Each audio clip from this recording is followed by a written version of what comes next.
Hello guys, শুভ মহানবমী। তো অষ্টমীর দিন আমরা কিন্তু ঠাকুর দেখতে বেরোইনি। অষ্টমীর দিন আমরা একটু মামা বাড়ি গেছিলাম।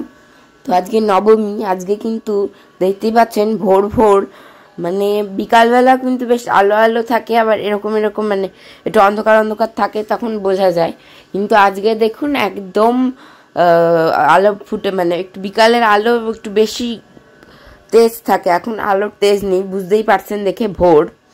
তো আমরা আজকে একদম ঘুম থেকে উঠেই 5টার সময় বেরিয়ে পড়েছি ঠাকুর দেখতে। ফার্স্টেই চলে এসেছি 15 পল্লী। আসলে আমরা আজকে ভোরবেলা সেজ পিসির বাড়ি গেছিলাম দেখা করতে। তো সেজ পিসির বাড়ি থেকে কয়েকটা ঠাকুর দেখে নিলাম একটা গাড়ি বুকিং করে। কয়েকটা ঠাকুর যা খুচখাচ আর কি বাকি ছিল সেগুলো কিন্তু আমরা দেখে নিলাম টুকটাক। আজকে আর বেশি বেরোবো না সন্ধ্যাবেলা, আর ভাল লাগছে না, প্রত্যেক দিনই তো ঠাকুর দেখছি। তো আজকে যেহেতু সেজ পিসির বাড়ি গেছিলাম, তো বাড়ি ফিরতে ফিরতে এই কয়েকটা ঠাকুর কিন্তু আমরা দেখে নিলাম।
তো এই যে এইটা প্রায় প্রত্যেক বছরই আমরা যাই। এটা আমাদের আগের পাড়ার পুজো।